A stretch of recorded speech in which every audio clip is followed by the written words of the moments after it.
Assalamualaikum warahmatullahi wabarakatuh. Innal hamdalillah nahmaduhu wa nasta'inuhu wa nastaghfiruh wa na'udzu billahi min syururi anfusina wa sayyiati a'malina.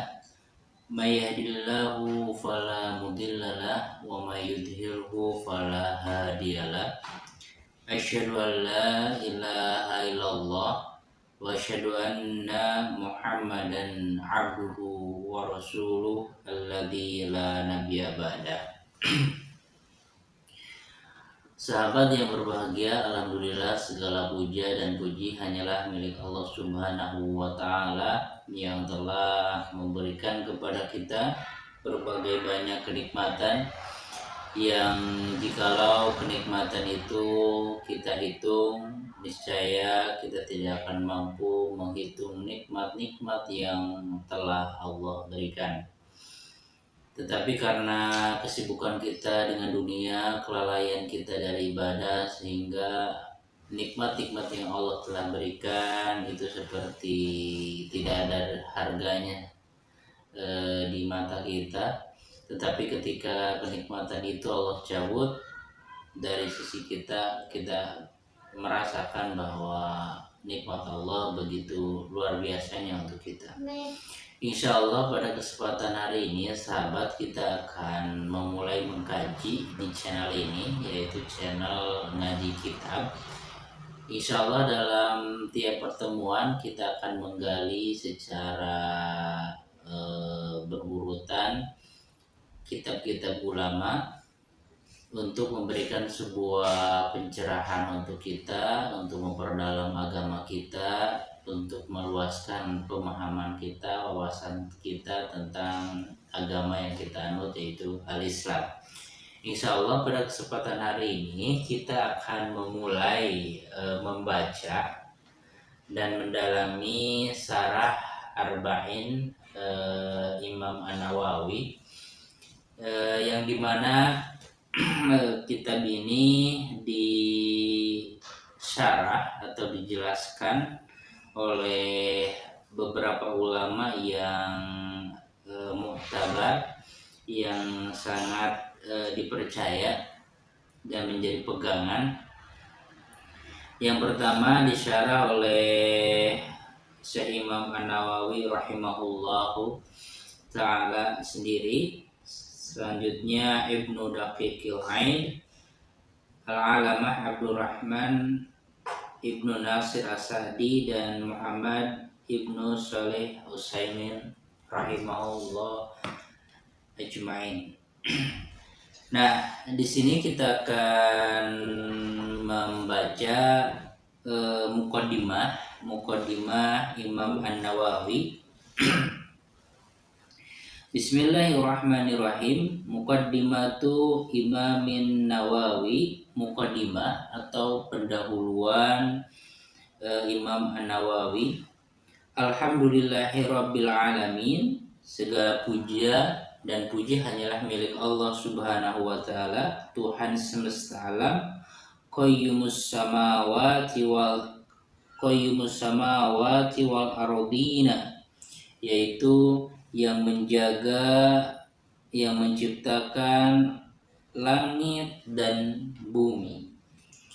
Mudabbirul khalaiqa ajma'in, yang mengatur segala hidup dan kehidupan makhluk-makhluk Allah semuanya. Ba'isu Rasulullah salawatuhu wassalamuhu alaihim, yang mengutus rasul-rasulnya ilal mukallafina lihidayatihim, yaitu Allah yang mengutus rasul-rasul atau utusan-utusannya kepada para mukallaf, yaitu kepada manusia yang sudah baligh, yang sudah bisa membedakan mana yang baik, mana yang buruk, sudah dewasa secara syariat.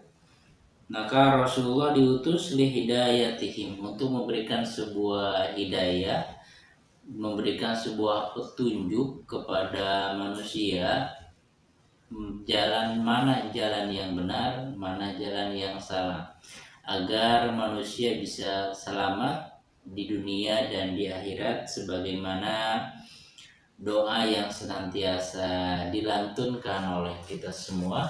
Rabbana atina fid dunya hasanah wa fil akhirati hasanah wa qina adzabannar, yaitu kita memohon kepada Allah diberikan kebaikan, keselamatan di dunia dan di akhirat, dan dijaga dari siksa api neraka.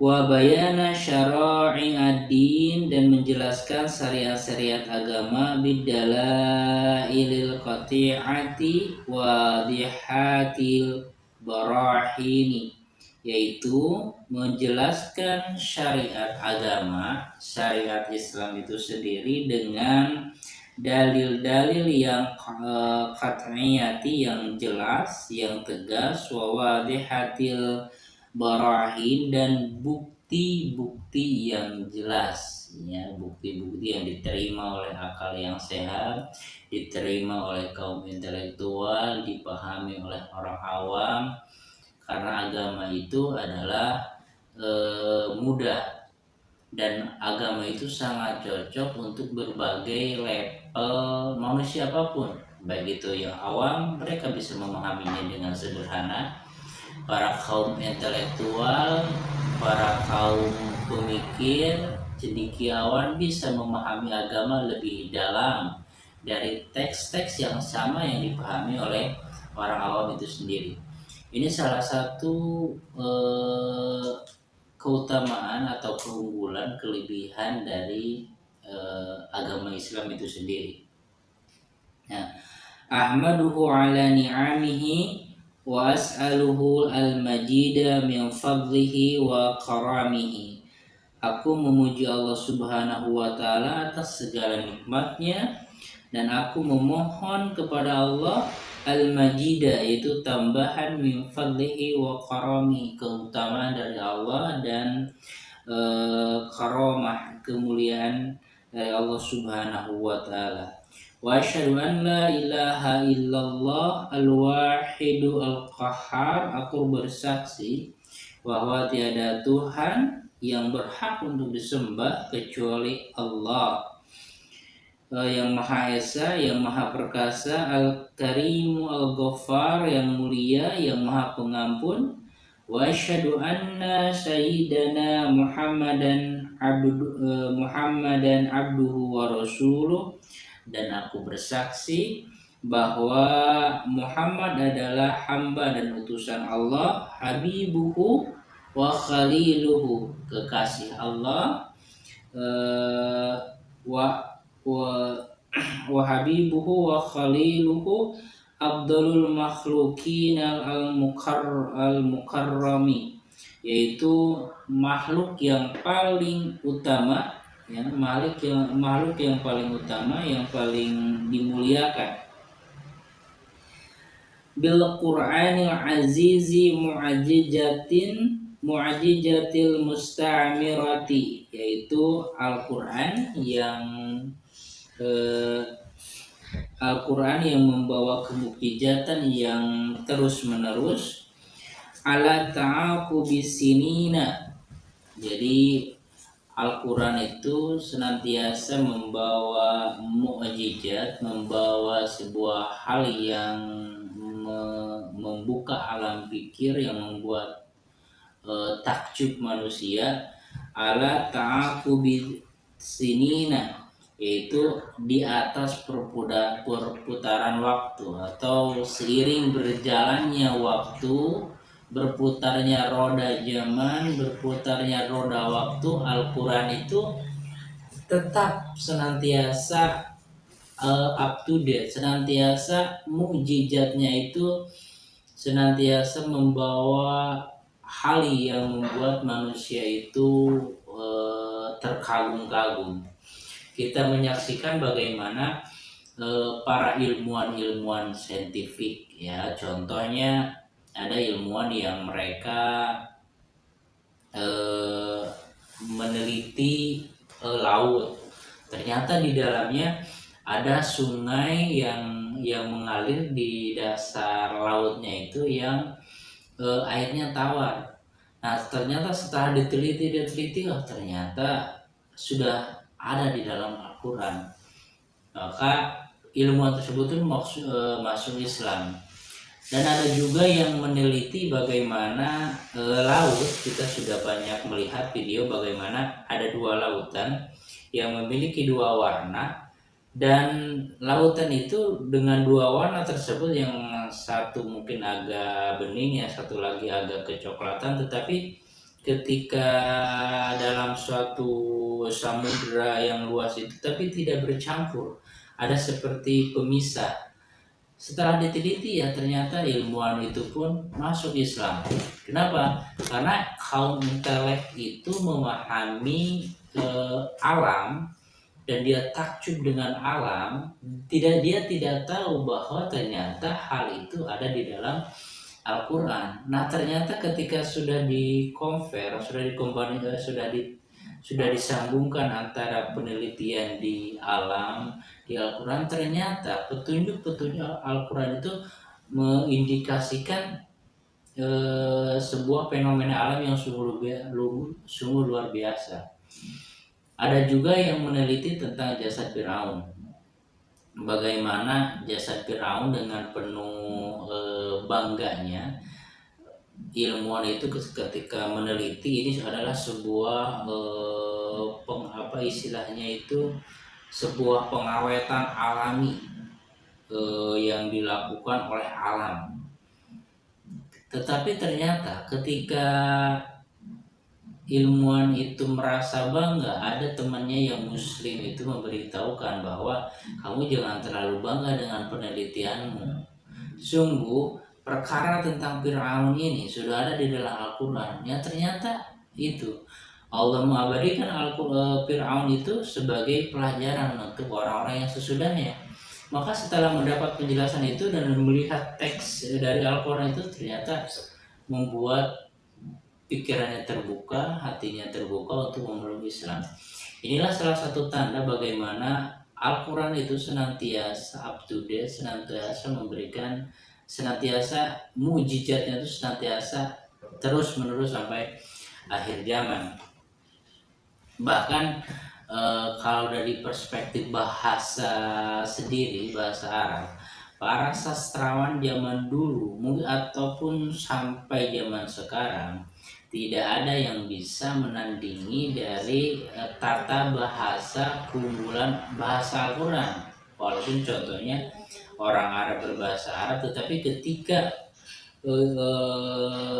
ingin memberikan sebuah istilahnya perbandingan atau ingin menciptakan karya yang sama dengan Al-Quran, mereka tidak mampu. Ini saking luhur tingginya bahasa Al-Quran. Dari zaman Nabi Muhammad pun tidak ada yang mampu. Istilahnya dalam surah Al-Baqarah, fa'ilam taf'alu walam taf'alu. Mereka tidak akan mampu, kalian tidak akan mampu melakukan hal tersebut. Salah satu kemujizatan Al-Quran yang sungguh luar biasa. Wabisinina mustaniratun lil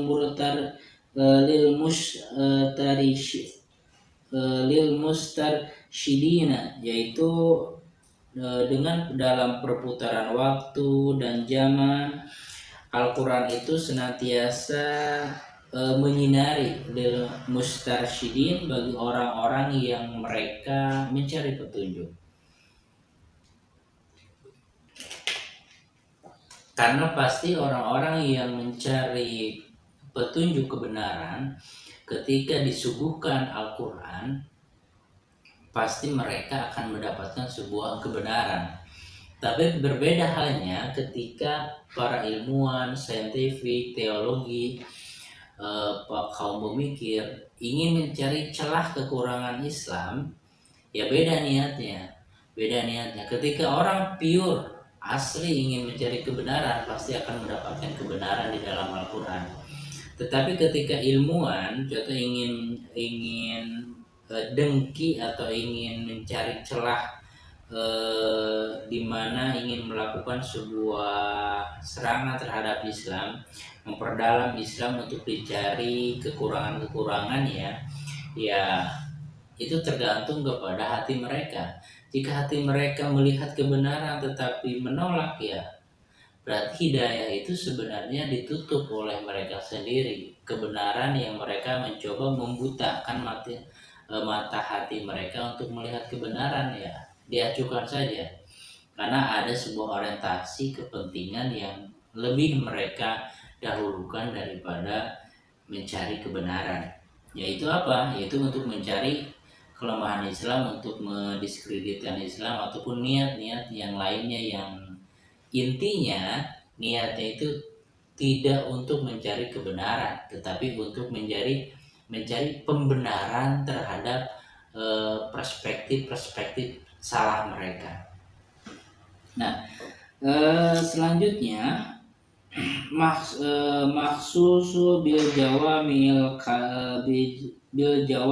kalami wasamahatid din, yang dimana Al-Quran itu benar-benar jawamil kalam, jadi mencakup bahasanya itu singkat, padat, tetapi bermakna begitu luas.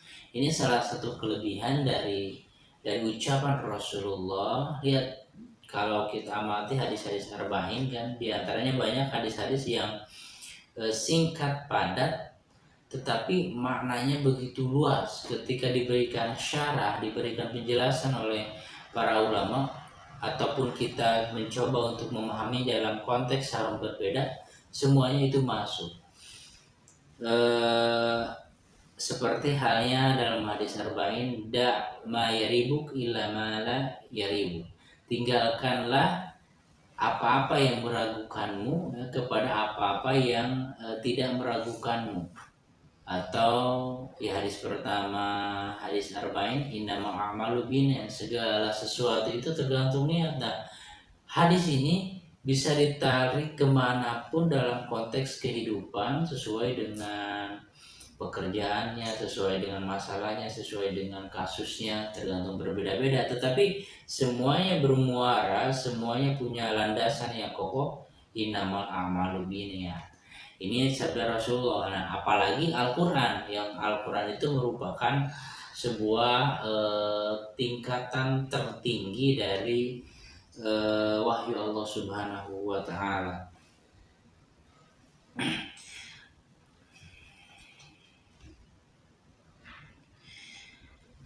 Assalatu wassalam ala sayyidil nabiyyina wa mursalina wa ala kulli wasairi solihina. Dan sholawat serta salam mudah-mudahan tercurah limpahkan kepada seluruh nabi, seluruh rasul, wa ala kulli solihina, dan kepada semua orang-orang yang soleh. Amma ba'du, faqad ruwaina an Ali bin Abi Thalib wa an Abdullah bin Mas'udin, telah diriwayatkan dari Ali bin Abi Thalib, Abdullah bin Mas'ud, wa Mu'ad bin Jabal, dari Mu'ad bin Jabal, wa Abi Dardain, wa Ibni Umar, wa Ibni Abbas, wa Anas ibn Malik, wa Abi Hurairah, wa Abi Sa'id al-Khudri radhiyallahu anhum, min turuqi katsiratin biriwayati mutanawi'ati. Nah, telah diriwayatkan kepada kita, ruwaina an Ali, diriwayatkan dari Ali, dari Abdullah, dari Ibnu Mas'ud, dari Mu'ad, dari Abi Darda, dari Ibnu Umar, dari Ibnu Abbas, dari Anas bin Malik, dari Abu Hurairah, dari Abi Sa'id al-Khudri, semoga Allah meridhoi mereka, dari jalan yang banyak, dari riwayat yang bermacam-macam. Apa itu? Nah, ini dia.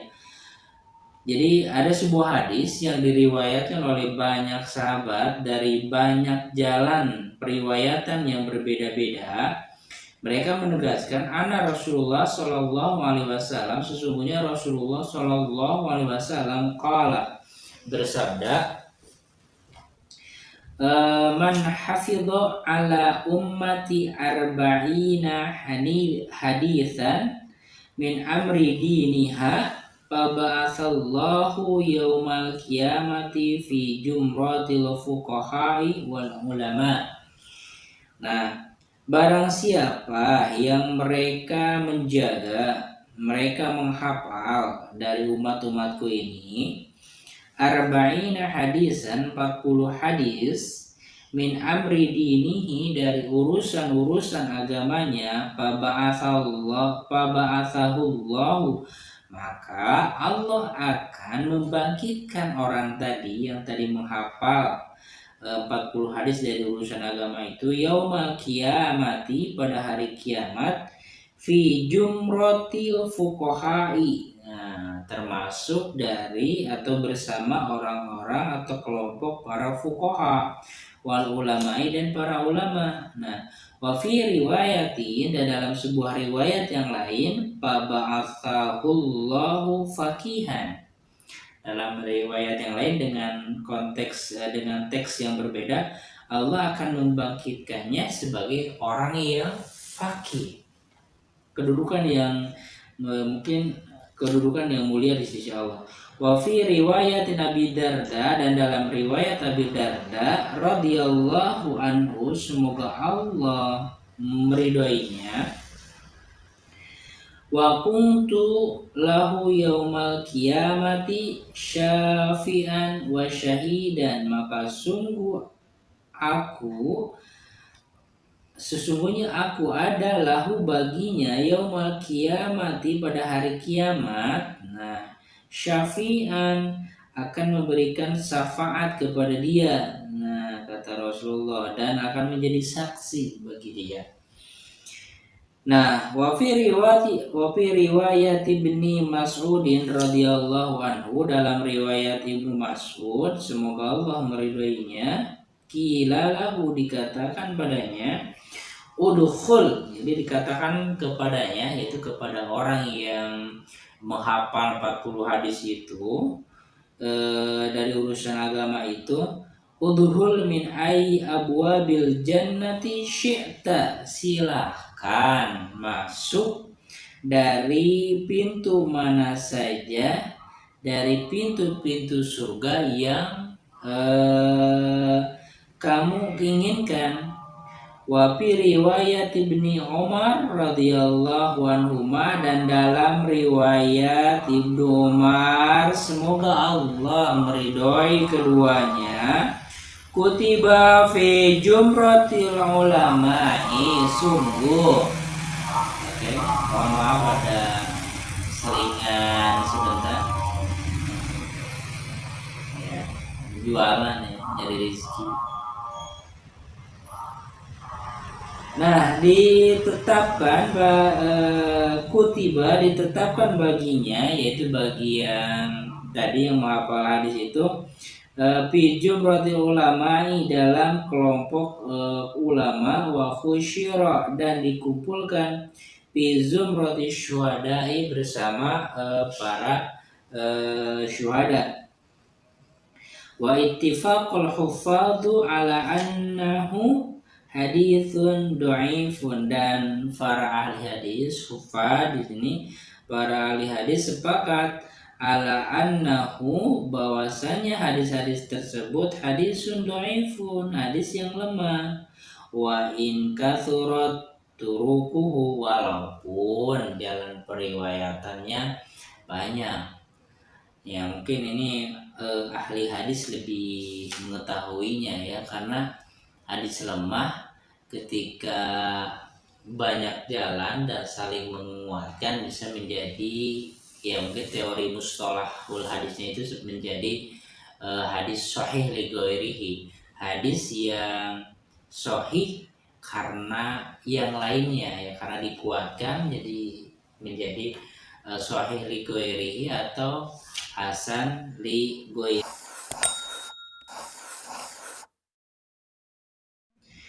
Wa qad sanafa ulama radhiyallahu anhum, dan sungguh para ulama telah menyusun, ya, sudah menyusun fi hadal bab, tentang tema ini. Jadi terinspirasi dengan hadis-hadis di atas. Jadi ulama banyak nih yang menyusun kumpulan-kumpulan 40 hadisan itu dalam tema ini, mala yukhsa minal musannafat, dari karya tulisnya sehingga tidak bisa dapat dihitung. Ya, intinya itu banyak sekali para ulama yang menyusun hadis-hadis yang 40 hadis menjadi sebuah kumpulan hadis yang tidak terhitung banyaknya, katanya karyanya itu.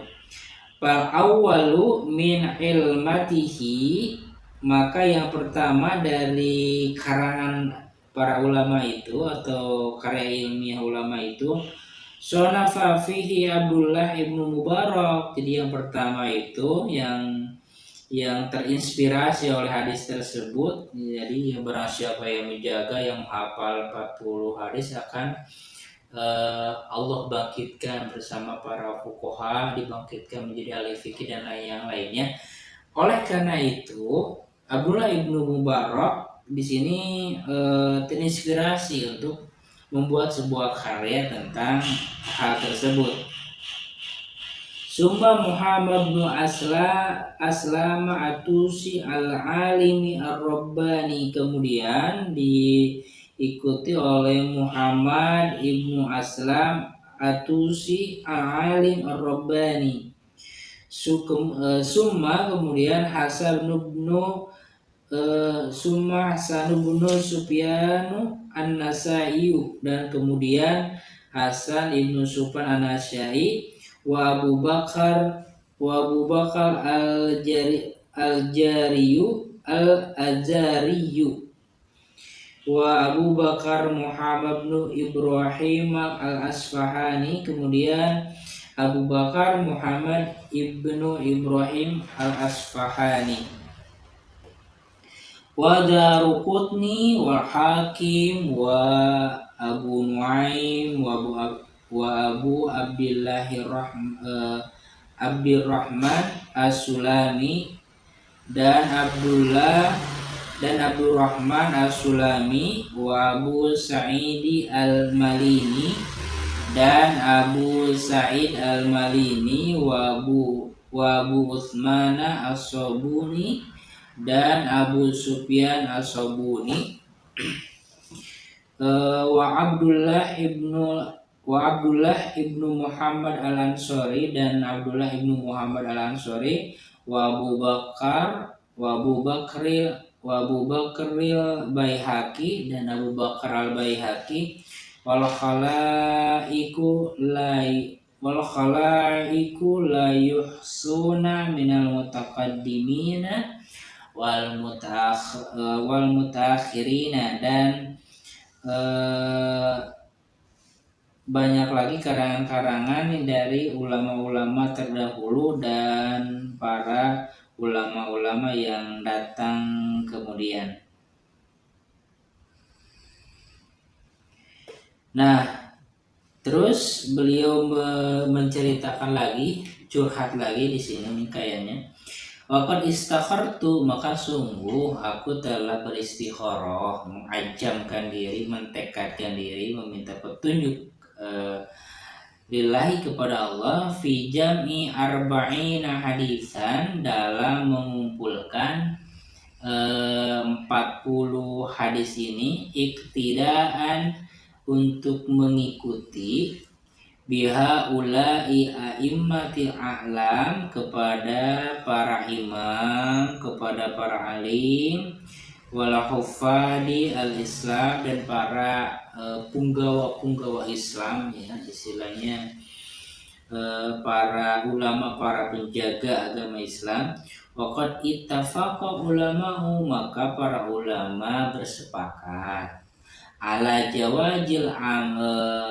amali dengan bolehnya beramal bi hadisin dhaifin dengan hadis yang dhaif fi fadha ilal amali tentang fadilah beramal.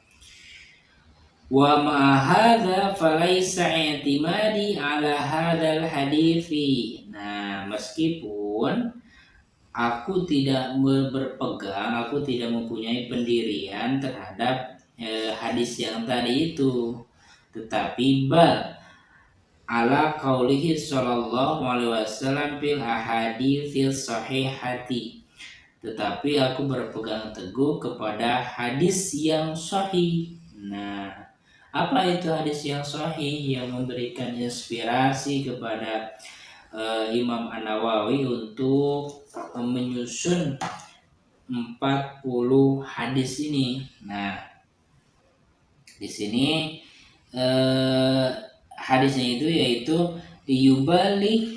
Nah, hendaklah menyampaikan asyahidu orang-orang yang menyaksikan, yang hadir di majelis ilmu, yang biasanya maknanya luas lah. Orang yang hadir di pengajian, orang yang tahu ilmu tentang suatu ilmu, hendaklah disampaikan minkum al-ghaiba, yaitu disampaikan kepada yang tidak hadir, atau disampaikan kepada yang tidak tahu. Wa qauluhu sallallahu alaihi wasallam, dan sabda Rasulullah sallallahu alaihi wasallam, nadzarallahu, maka Allah akan membaguskan. Nadzarallahu ay hassanahullahu, Allah akan membaguskan imro'an, seseorang sami'a maqalati, yang dia mendengar ucapanku, kata Rasulullah, sabdaku, kata Rasulullah, fawa'aha, lalu dia memahami, mentadaburi sabda Rasulullah tersebut, ya. Selanjutnya fa'ada'aha, maka dia menyampaikannya, ya, menyampaikan makalati tadi, ucapan atau sabda Rasulullah tadi kepada yang lainnya, kama sami'aha, sebagaimana dia mendengarkan dari Rasulullah Shallallahu Alaihi Wasallam. Nah, ternyata Imam An-Nawawi berpegangnya ke hadis ini. Saya tidak berpegang kepada hadis yang tadi, katanya yang dianggap dhaif tadi. Tetapi walaupun dhaif, kata Imam An-Nawawi, sungguh ada yang istilahnya ulama sudah bersepakat juga bahwa bolehnya beramal dengan hadis dhaif, tetapi masalah fadhailul amal, keutamaan amal. Nah, Imam An-Nawawi dia berpegangan kepada hadis yang sahih, katanya, yaitu yang tadi, liyubalik syahid minkum al-ghaiba, yaitu hendaklah menyampaikan orang-orang yang syahid, yaitu orang-orang yang menyaksikan, yang hadir di majelis ilmu, yang tahu ilmu, hendaklah disampaikan kepada yang goib, kepada yang tidak hadir, kepada yang tidak tahu. Dan yang hadis tadi, nadzarallahu, bahwa Allah itu akan membaguskan imro'an, seseorang yang dimana ya mungkin kedudukannya, membaguskan kedudukannya di sisi Allah, mengangkat derajatnya di sisi Allah. Imro'an, seseorang yang apa? Yaitu sami'a maqalati, yang dia mendengar ucapanku, wa'aha, dan memahaminya, sedang memahaminya, fa'ada'aha, dan menyampaikannya kepada yang lain, kepada yang gaib itu, kepada yang tidak hadir, kepada yang tidak tahu, kama sami'aha, sebagaimana dia mendengarkan dari Rasulullah Shallallahu Alaihi Wasallam. Tsumma minal ulama'i, kemudian dari sebagian para ulama, min jami arba'ina fi usuluddin. Nah, Dari para ulama-ulama tadi, ada yang mereka mengumpulkan atau menyusun 40 hadis fi usulidin dalam perkara-perkara usul agama, dalam perkara-perkara yang berkaitan dengan pondasi agama, mungkin yang berkaitan dengan akidah, yang jadi spesifik itu saja dikumpulkan tentang satu tema tadi yang usuluddin tadi. Nah, wabaduhum fil furu, dan sebagiannya lagi ada yang menyusun yang berkaitan dengan furu, dengan perkara cabang-cabang agama, ya, furu, cabang-cabang yang agama.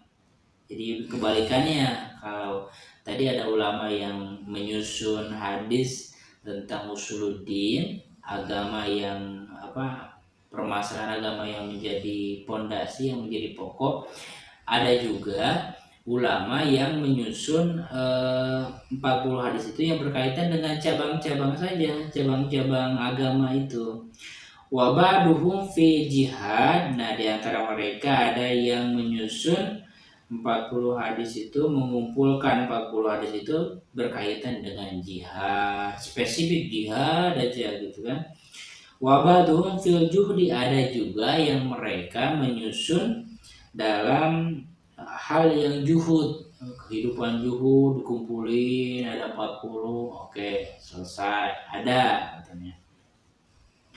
Wabaduhum fil adabi, dan sebagiannya lagi ada yang menyampaikan, ada yang mengumpulkan hadis 40 hadis itu yang berkaitan dengan adab. Dikumpulin semua tentang adab, tentang etika Islam dikumpulin sehingga 40 ada katanya. Wabaduhum fil khatbi, dan ada juga yang mengumpulkan tentang masalah khutbah 40 yang berkaitan dengan khutbah. Wa kulluha, dan semuanya itu maqasidus sholihatun, adalah sebuah maksud yang baik, yang benar, radhiyallahu ta'ala, yang Allah akan meridhoinya, an qasidiha, dari niatnya tersebut. Waqad ra'aitu, dan sungguh aku berpunya pendapat, jam'a arba'ina, untuk mengumpulkan arba'ina 40 hadis tadi, ahammu min hadza kulli. Jadi aku mengumpulkan 40 hal yang paling penting di antara perkara-perkara tadi. Nah, Imam An-Nawawi kalau yang lain kan spesifik tentang masalah jihad, tentang masalah adab, tentang masalah apalagi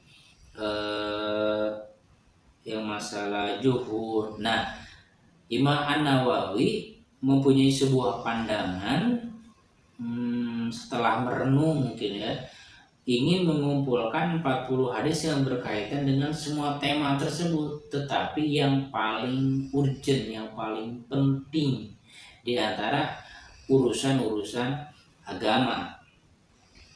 Nah, wahia arba'una hadisan, wahia arba'una hadisan mustamilatun ala jami'i dzalik, yaitu 40 hadis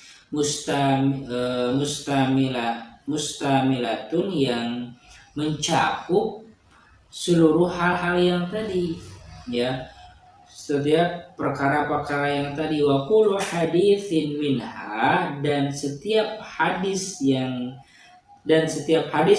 tadi itu, dari setiap tema tadi, kaidatun azimatun, adalah sebuah kaidah yang agung, sebuah kaidah yang besar, yang pokok, minal qawaidid, dari kaidah-kaidah agama.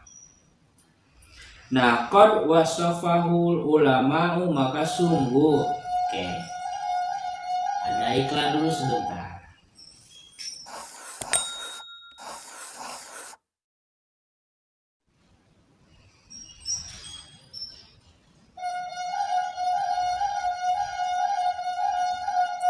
Ya, mohon maaf ya sahabat. Di sini banyak yang sekirasin kok, banyak iklan-iklan ya, malum lah, di perumahan kan banyak yang jualan kalau malam. Nah, maka sungguh para ulama telah mensifati, jadi minal qawaidi, dari kaidah-kaidah agama, qad wasafahu ulama, dan para ulama sudah mensifatinya bi'an bi'anna madha bi'anna madarul islami alai.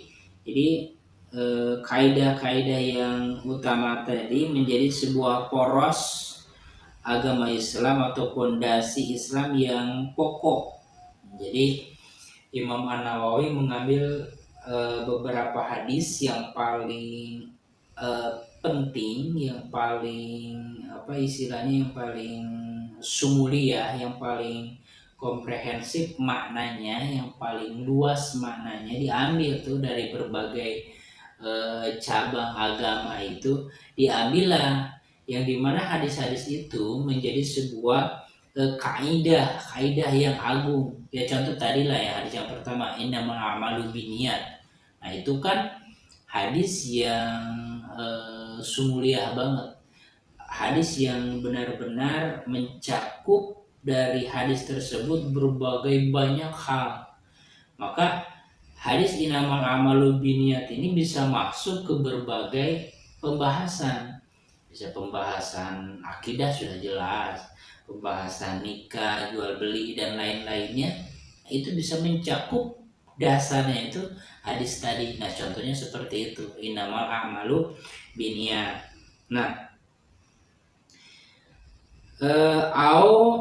au huwa nisful islami, atau hadis yang mungkin mencakup setengah dari agama, au thuluthuhu, atau sepertiganya, au nahwu dzalik, atau yang lebih dari itu. Summa iltajamtu fi hadhihi arba'ina antakuna sahihatun, dan aku bertekad agar 40 hadis ini yang aku ingin kumpulkan itu, jadi pengen 40 hadis itu semuanya sahih gitu. Jadi yang pertama, indikatornya Imam An-Nawawi ingin mengumpulkan hadis yang menjadi kaidah pokok, jadi yang paling penting sekali dari berbagai tema agama ya, dari duhur, jihad, terus yang masalah-masalah yang lainnya. Yang kedua, selain hadis yang sangat penting menjadi kaidah umum dan mendasar, Imam An-Nawawi juga ingin agar hadis itu sahih semuanya. Jadi istilahnya benar-benar idealis. Yang pertama, harus mencakup semua hal yang komprehensif, yang sumulia. Yang kedua, selain hadis tersebut menjadi kaidah umum dari berbagai permasalahan agama, yang kedua juga hadisnya harus sahih ya. Percuma kalau contohnya hadisnya bagus, redaksinya begitu mendalam, bisa masuk ke berbagai dimensi kehidupan manusia, bisa dijadikan hujah, tetapi doi kan percuma. Nah Imam An-Nawawi ingin selain maknanya sumulia, ingin juga agar hadisnya itu dari perspektif ilmu hadis sahih semuanya katanya. Nah wa mu'adhamuha, dan kebanyakan dari hadis-hadis yang aku akan susun itu fi sahihail Bukhari wa Muslim, yaitu yang berasal dari dua sahihain, yaitu Bukhari dan Muslim. Wa adzkuruha, dan aku akan menyebutkan hadis-hadis tersebut mahdhufatal asanidi liyusah ila yusahila hifdhoha, dan aku akan menyebutkan hadis-hadis itu dalam nanti istilahnya dalam bukunya itu dengan dibuang sanadnya. Untuk apa? Liyusahila, agar memudahkan hifdhoha, untuk memudahkan menghafal hadis-hadis tersebut. Jadi kan kalau dengan istilahnya kalau panjang banget gitu ya, isinya dari mukharij sampai ke Nabi kan pasti berentet sampai 4 atau 5 sampai 6 orang isinya kan, sahabat, tabiin, tabiin terus sampai mukharij, itu kan panjang banget.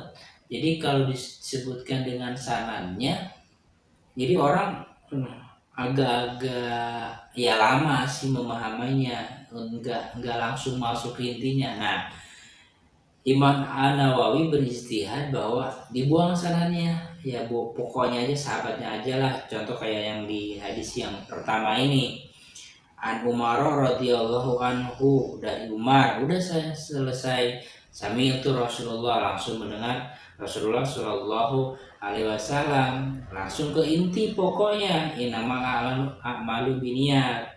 Untuk apa sih Imam An-Nawawi seperti itu dengan sadarnya dibuangnya? Tadi liyusahila, untuk memudahkan menghafalnya, wa ya'umu intifa'uha, ya wa ya'umu intifa'u biha, dan agar manfaatnya itu lebih terasa. Jadi langsung to the point gitu, ke inti hadisnya.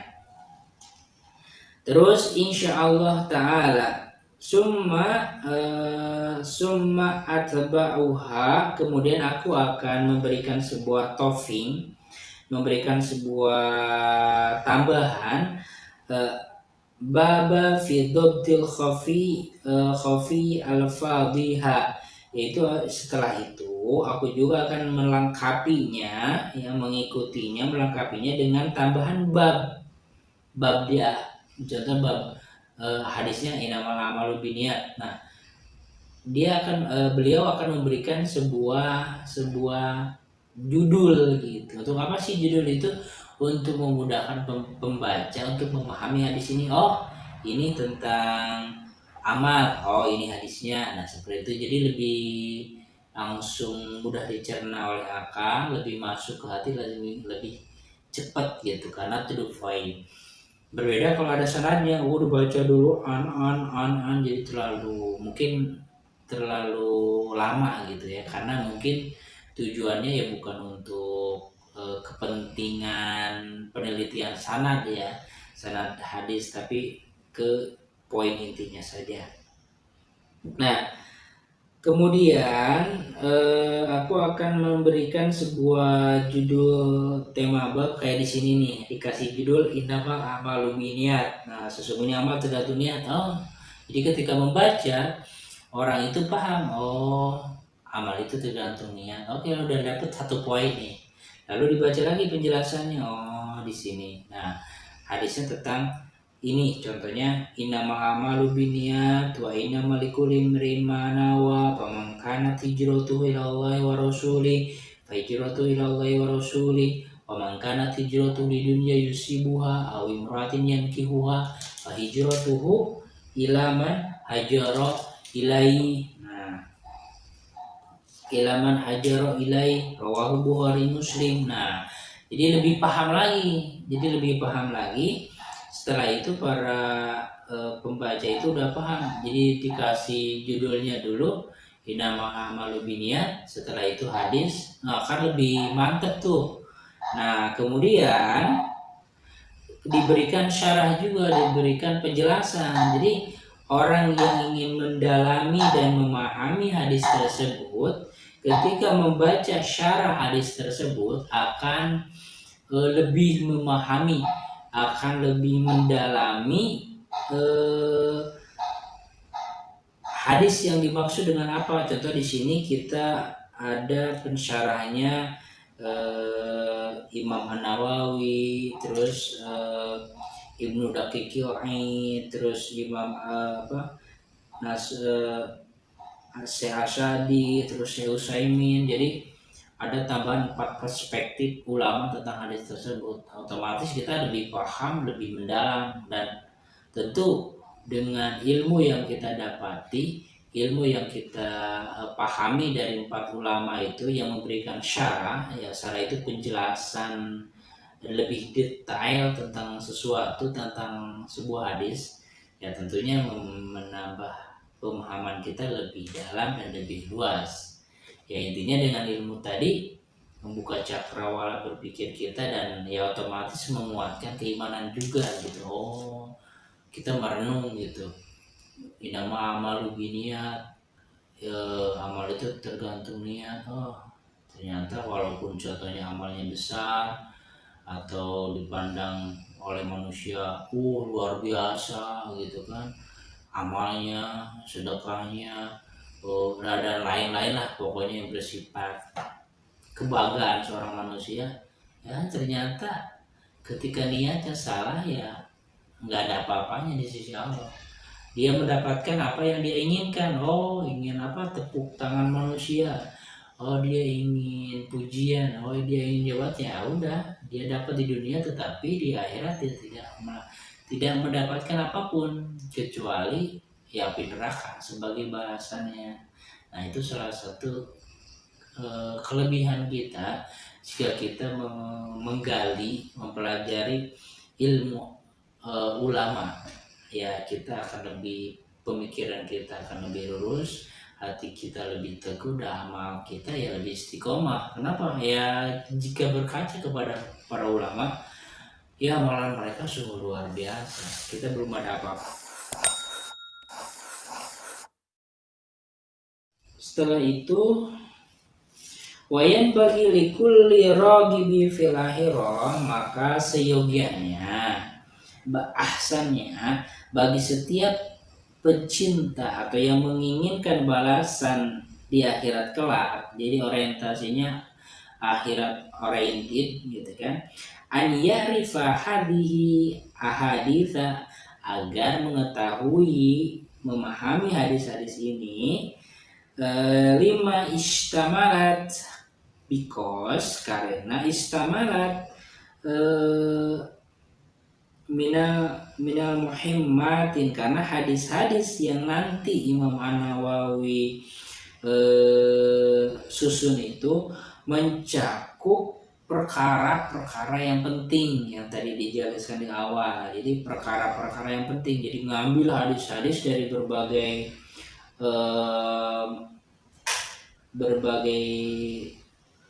perspektif, dari berbagai dimensi kehidupan diambil tuh, dari beberapa jihad, tentang juhud, tentang niat, tentang yang lainnya dikumpulkan.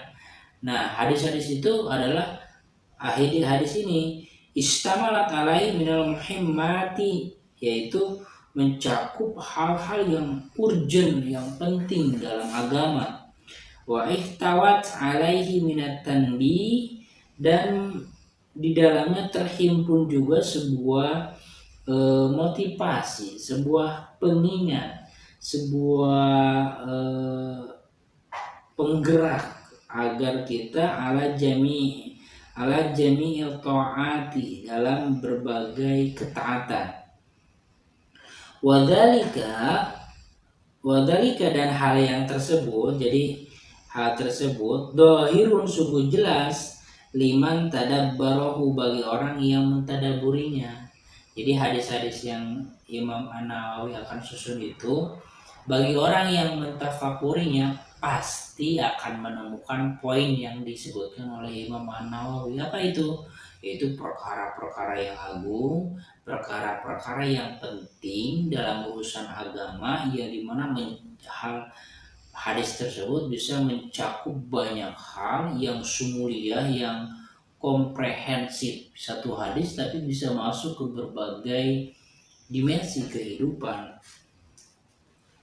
Terus wa 'alallahi i'timadi, dan hanya kepada Allah aku bertumpu, wa ilaihi tafwidi wa istinadi, hanya kepada Allah lah menjadi sandaran, menjadi tempat bertawakal. Walahul hamdu wa ni'matun, dan milik Allah lah segala pujian, segala karunia. Wabihi at-taufiqu wal ismatu, dan Allah lah yang memberikan kepada kita, yakni wabihi taufik, dan hanya Allah yang memberi kepada kita taufik wal ismatu, dan penjagaan. Nah, ini mukadimah Imam An-Nawawi rahimahullah, yang dimana mukadimah ini membuka sebuah cakrawala kita, landasan filosofis kenapa Imam An-Nawawi menyusun bab ini. Dan kita juga tahu kenapa para ulama-ulama yang lain juga menyusun dalam tema yang sama, ya, contoh kumpulan 40 hadis, 50 hadis. Nah, ternyata landasan filosofisnya sama, yaitu yang tadi, barang siapa yang menghafal 40 hadis dari umatku maka akan dibangkitkan sebagai orang yang faqih atau dibangkitkan bersama para ulama. Tapi kalau Imam An-Nawawi tadi berpegang kepada yang tadi, ini ingin istilahnya sebuah anjuran untuk menyampaikan asyahid minkum al-ghaib, itu untuk menyampaikan yang dia tahu. Jadi yang thalabul ilmi hendaklah menyampaikan kepada yang belum thalabul ilmi atau kepada yang tidak tahu, hendaklah disampaikan. Nah, itulah salah satu landasan filosofis dari Imam An-Nawawi. Nah, insya Allah pada kesempatan selanjutnya kita akan masuk kepada hadis pertama, yaitu innamal a'malu binniyat.